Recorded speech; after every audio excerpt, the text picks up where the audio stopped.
Om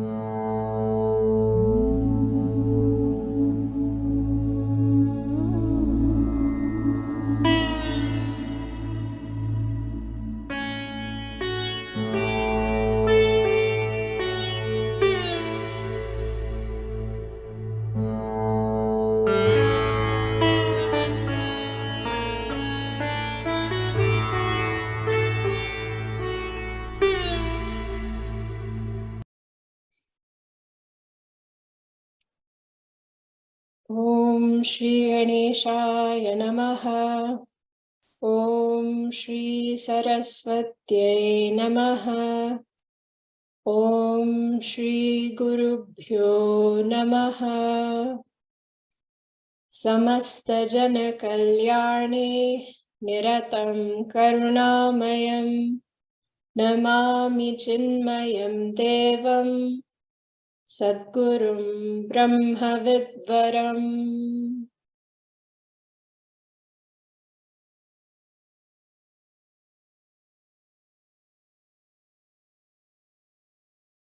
Many of us who study Vedanta and who have been studying Vedanta for many years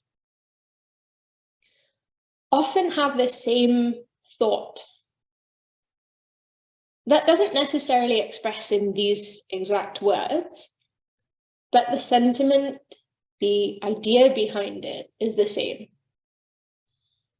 And that thought is, in spite of us having studied for so many years, we are unable to see the result of this knowledge in our own life, in our own mind.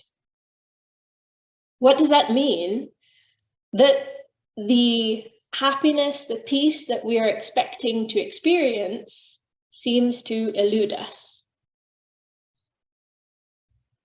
And that's because what's important is not only clarity of knowledge, which we gain through our study of the scriptures and reflection, but what is equally as important for all of us is that we have purity of mind. Because without purity of mind, without our mind having been relieved of the burden of its likes and dislikes and desires, the knowledge that we gain through our study will not be able to give us the result that we're seeking. And therefore, it becomes incredibly important for us to think about how we will gain this purity of mind, and not only to understand how we can gain it, but then to actually work for that purity. And what is said is that the ideal way, really the only way of purifying the mind is through devotion, is through bhakti to Bhagavan. You might say, well, what about karma yoga? Because we've all heard that, really speaking, we should all be practicing karma yoga in order to gain this purity. Karma yoga, really speaking, is only possible when we have bhakti. When is it possible to spontaneously and effortlessly dedicate every action to a higher altar with love and surrender? It is possible when there is bhakti. So it's very important for us to think about how we can gain that bhakti, how we can purify our own minds. There is a beautiful story that is told by a saint, whose story we will be seeing this week.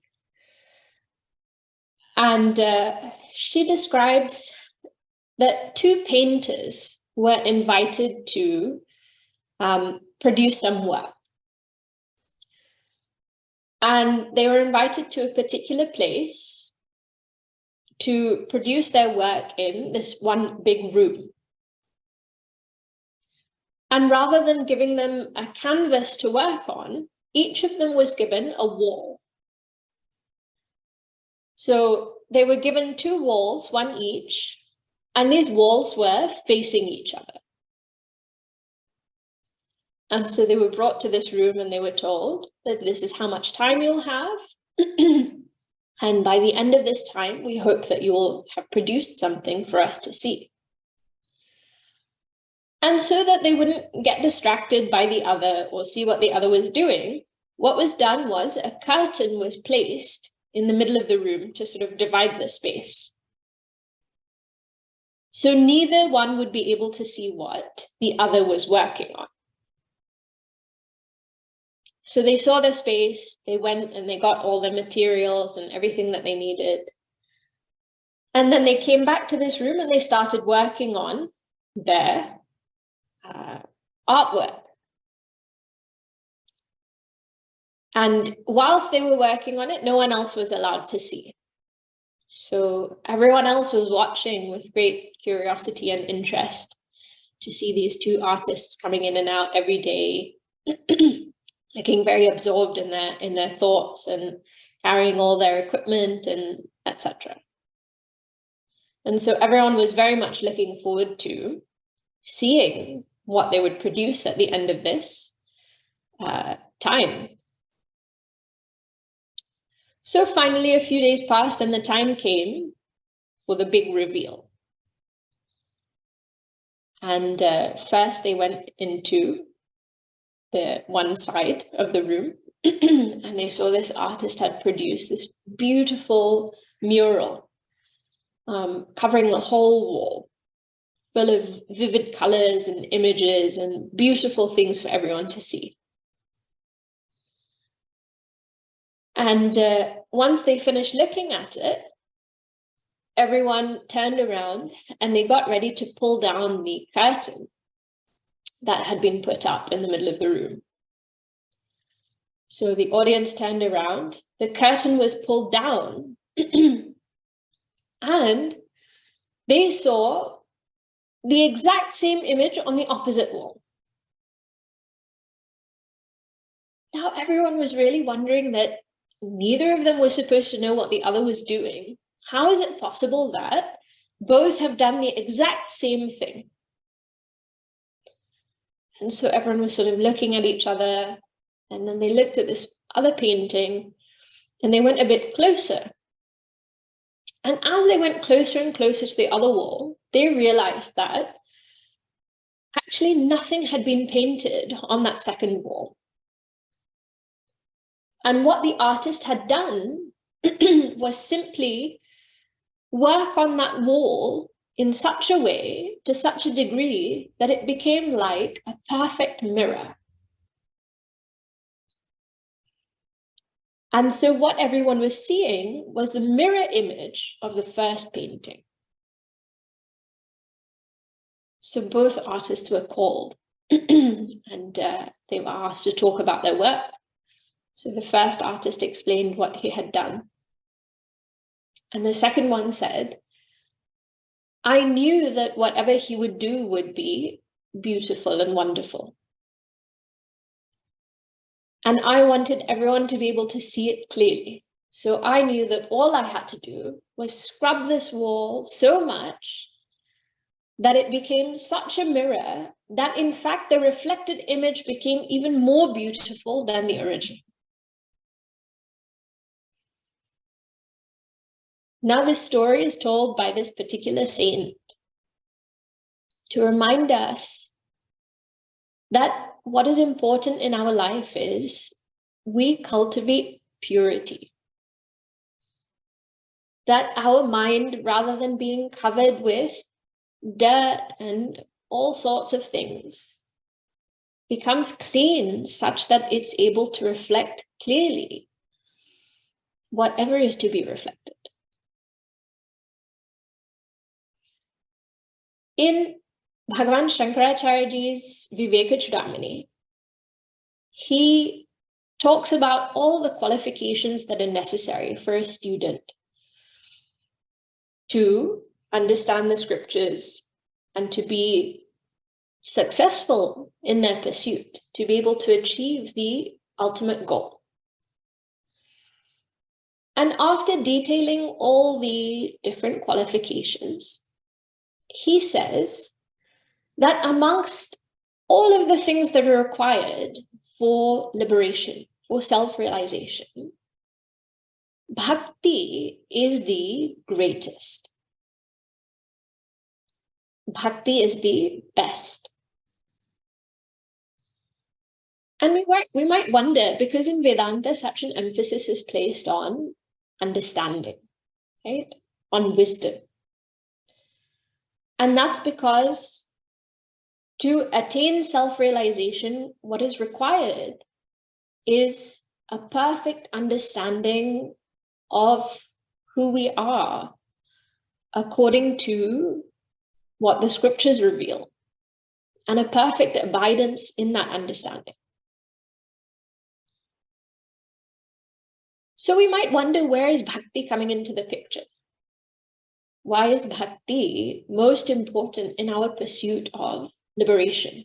And when we say liberation, self-realization, we use all these words. Really what we mean is we are looking for peace. We are looking for happiness. We are looking for everlasting peace.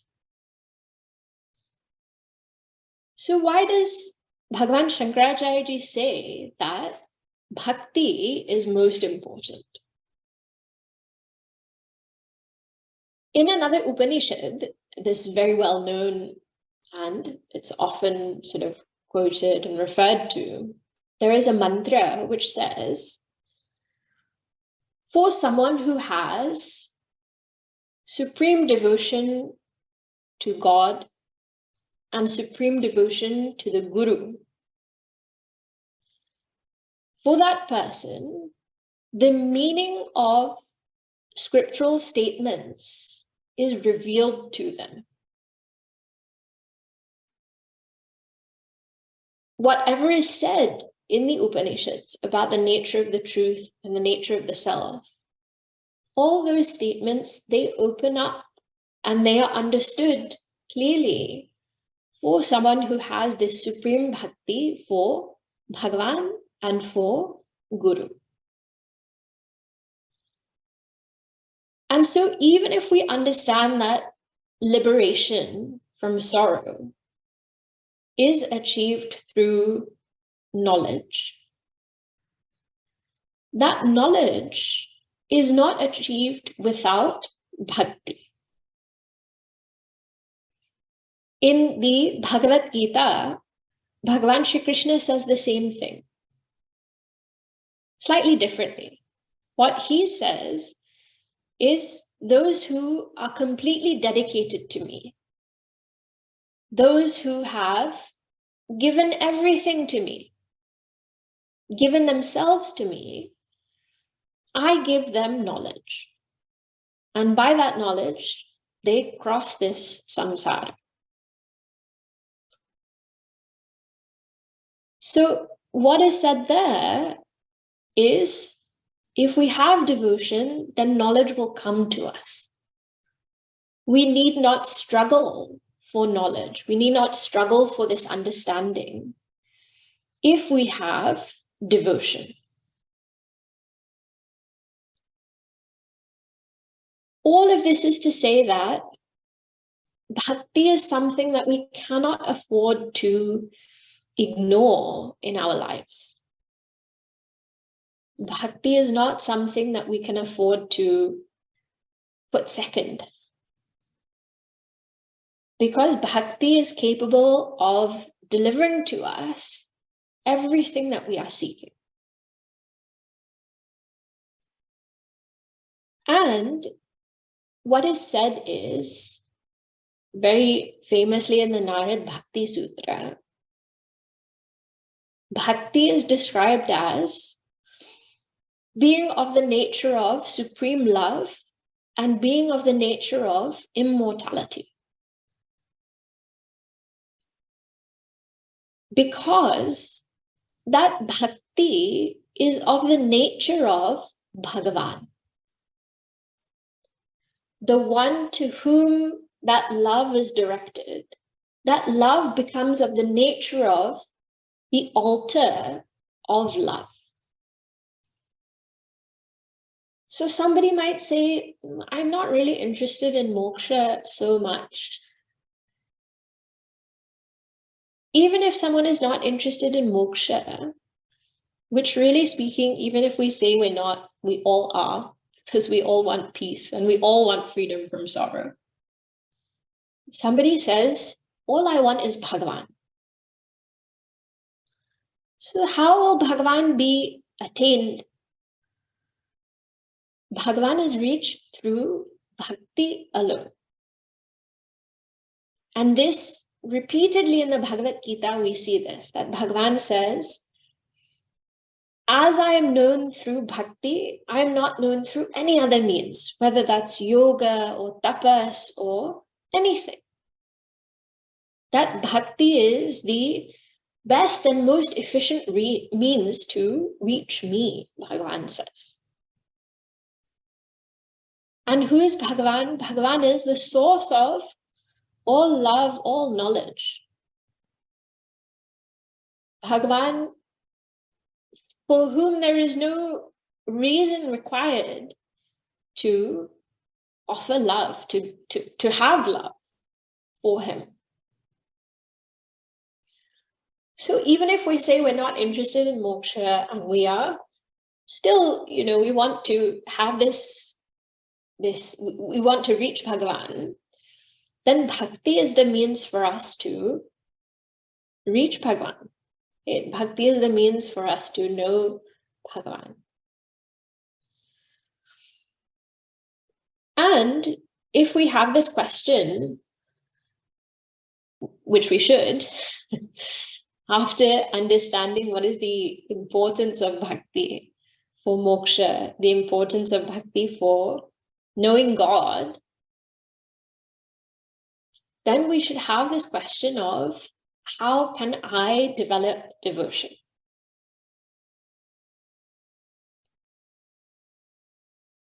Another thought which tends to occur to us, even if we don't notice it, because it occurs more as an assumption or an expectation.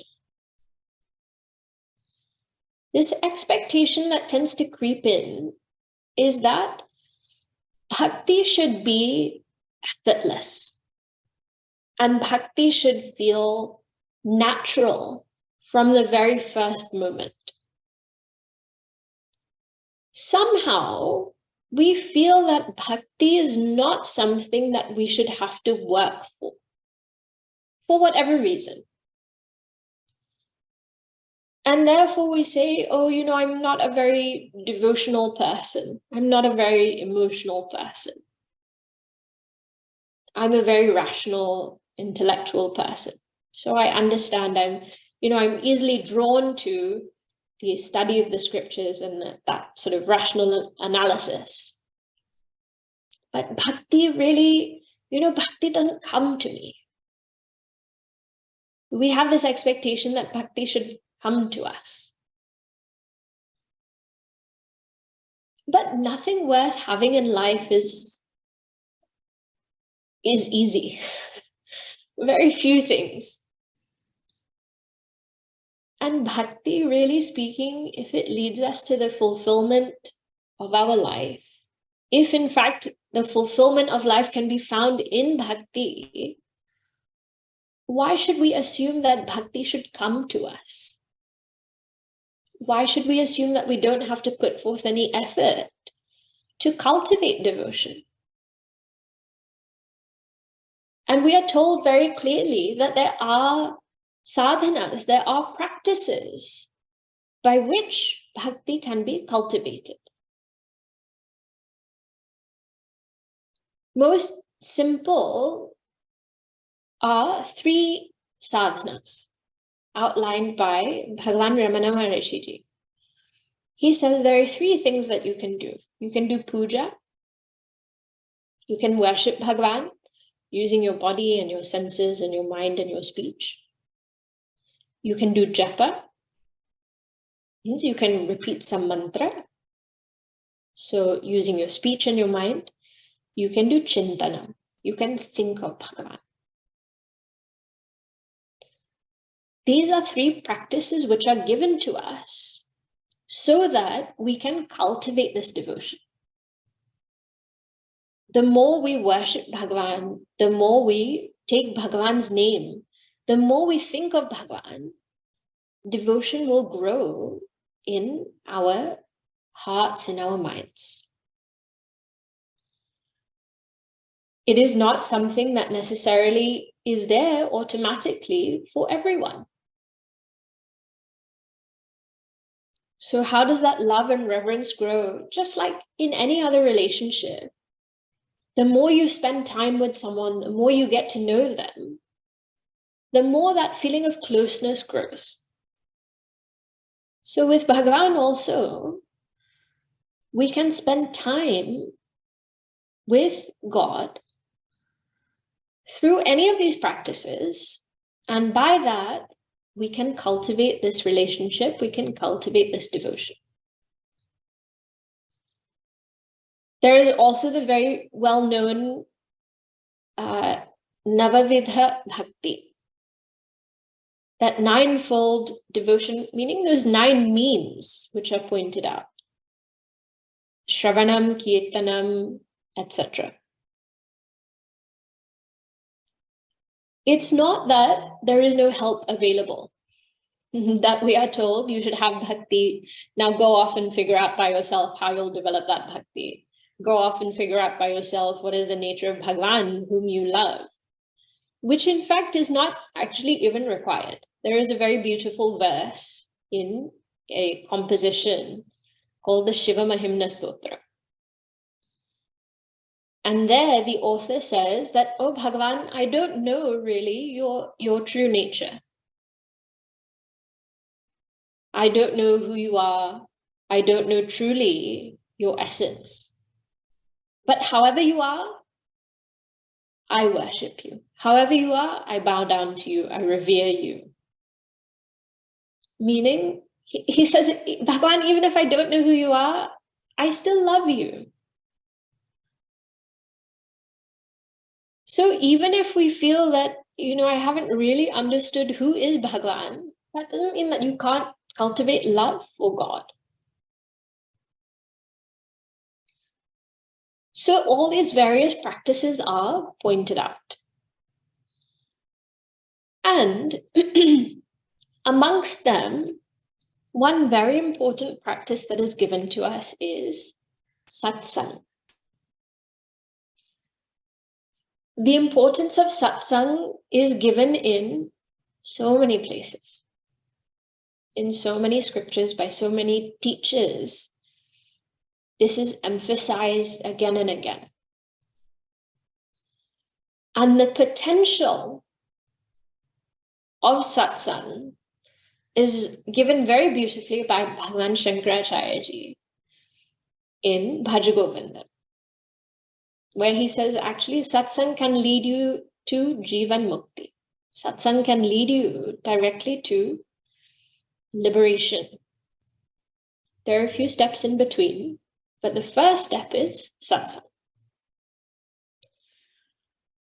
So this is one thing which we should bear in mind. Elsewhere, what is said, satsang is available only with God's grace. And therefore, whenever we have satsang, we should remember that we have God's grace.